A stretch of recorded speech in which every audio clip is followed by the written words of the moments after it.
juice on him, which is opium perfume, and I could spill the whole bottle on myself and I can't smell it, and it reeks to everyone You're else. smell blind? No, but I just can't smell myself. Oh. I take so many baths and whatever. Yeah. So anyway, Well, have a good. wonderful life. Hey, you have a wonderful life too. Thank you very And much. this is your wife or This your girlfriend? This is my girlfriend.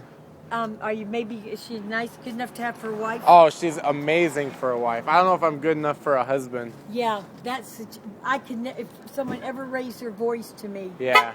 I have had several lifetime men that they've gone through from. I have one guy that I've liked since 1982, and we're still flirting. Oh, We're still writing songs. That's a lot of We're flirting. still impressing each other. That's cool. And he'll do something like, I'll say, "Oh, do you know Steve West, the other guy that works at the station? These are for him." And it was like about this long with a rose about this big, and it had a flashlight on it. So he goes like this, Martin, bring me the flashlight. He started flashing the light. And his company didn't like me or want him to have any girlfriends. Why? Because he was running the company, and if he had a girlfriend, he might get a distraction. And we both were too embarrassed to talk to each other. We'd start stuttering. So we'd go like this. Try this. Hi. And so I'm having a rendezvous with him tonight. Where are you meeting him at? It's called Queen Bee's something or other. Yeah. It's on Ohio, a half a block off. Does he have a bike too, or? He's got a bike. He's got A motorcycle? motorcycles. Ooh. He's got maybe 20 cell phones that he mans at all times. Uh-oh. He's been involved in music, does the best interviews.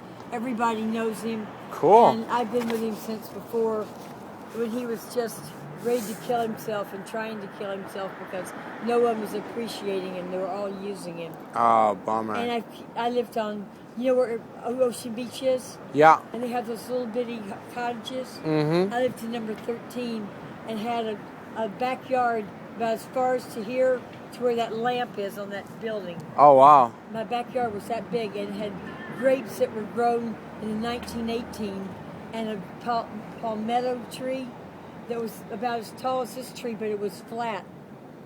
And one day it got the red tide and it all died, and then it came back the next year. It bloomed even more.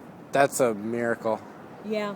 So I raised a son there, but when I had him as a baby and I didn't even know I'd had sex yet because I was crippled, I could walk and everything, but I just couldn't feel anything, and I didn't know that I'd had sex.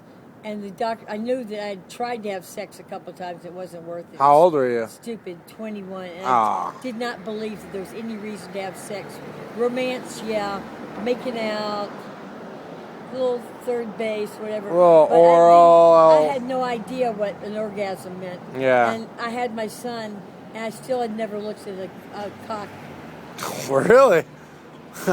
You never gave any blowjays? Not at that age. I didn't even believe anybody ever would the first time I heard about the man that I was courting for about 16 years. Yeah. And my sister, one of the things she told me she's never forgiven me for is that I never married him. I said, why didn't you guys tell me that having somebody carry me over the threshold wasn't the only thing you look for in a man? I wanted somebody big enough to carry me over the threshold. I don't know what that means. You don't. When you get married, you have to pick up your wife and carry over every threshold on the honeymoon. Oh, you do? Into the house, the new house. What do you do? What's that? Is that a you religion or? You sweep her up. It's a tradition. What kind of tradition? The threshold is where the outside and the inside meet. Yeah. Yeah. So you pick her up like a baby. Yeah. And carry her in with her legs down, looking pretty. Oh. Or throw in her over your shoulder in case you can't walk anymore. Oh. But I learned how to make and bake the whole good housekeeping cookbook. And my son's 42. He invented snowboarding. He got his first board at 1.5 and got his second board and third board. But he kept his first board, and he went to skiing. Where'd you get a snowboard from? It was a surfboard. Oh. and he just wore the things, and they duct taped him to the board, and put wax on the bottom of the board, and he went down. That's crazy. The first day he ever went skiing, because he'd already surfed, he was able to go to the highest mountain. What's his name? Big Bear. What's his name? Jake. Jake the Cake. Jake the Cake. All right, cool. Yeah, his name's Donald Demian DeForest Jacobs.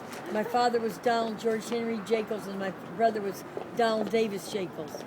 Jacobs means Jaecke. Leave out some of the letters, take some of them. Jake means he's a good man. Jack means he's a John. Jack means he's looking for something, to be a John. Yeah, that's crazy. Okay, bye-bye. All right. Did you know that today is the 50th anniversary of the inaugural of JFK? No, I didn't know that. Catch the news. It's really got some really great. Catch one of the ABC or CBS. Yeah, definitely. You think the government killed him? You think the government did it? One bullet going through all those different circles. Yeah. I think there was probably more than one bullet. Yeah, me too. And I think it was definitely planned. Yeah. The guy died in jail. He probably got something like these suicide bombers think they're going to get. Yeah. He probably got his mother a house and whatever. Didn't have any reason to live anyway. Yeah. And then I think Bobby Kennedy was also fake. I don't know about that one, but... I went to his funeral. You did? I was in New York City. My mother said I couldn't go to New York, so I asked her if I could go to Tennessee. And in Tennessee, my friend had a radio station, and we called out over the radio if anybody would give a girl a ride to New York. And this little fat rich boy in suits, pudgy, buttons bulging out, his mother buying a new suits all the time. Wow. The whole way up. We got there, and we got within a block of the house immediately. And they said, you go to Houston Street. So we kept looking for Houston Street. It was Houston Street. Oh. And after about 4 hours of going around in circles, and within 2 minutes of being there, I decided I didn't want to be there anymore. Yeah. So I luckily knew the Argentine guy that lived next door to my boyfriend. He was a heroin addict. He was the valedictorian of his class. I went there to help the school system, and I'm a missionary, and the mission that I'm on, I can't get paid for it. Oh. I'm just to influence people, to be good people, be the best people they can be, because if there is not an end of the world, we need good people. Yeah, for sure. Okay, bye-bye. My name's Jillian. What's yours? Sammy. Sammy? Yep. What's yours? David. David. See you at the OB Pier. Yeah, hopefully. Gibson. All right. Longboard champion. All right, bye.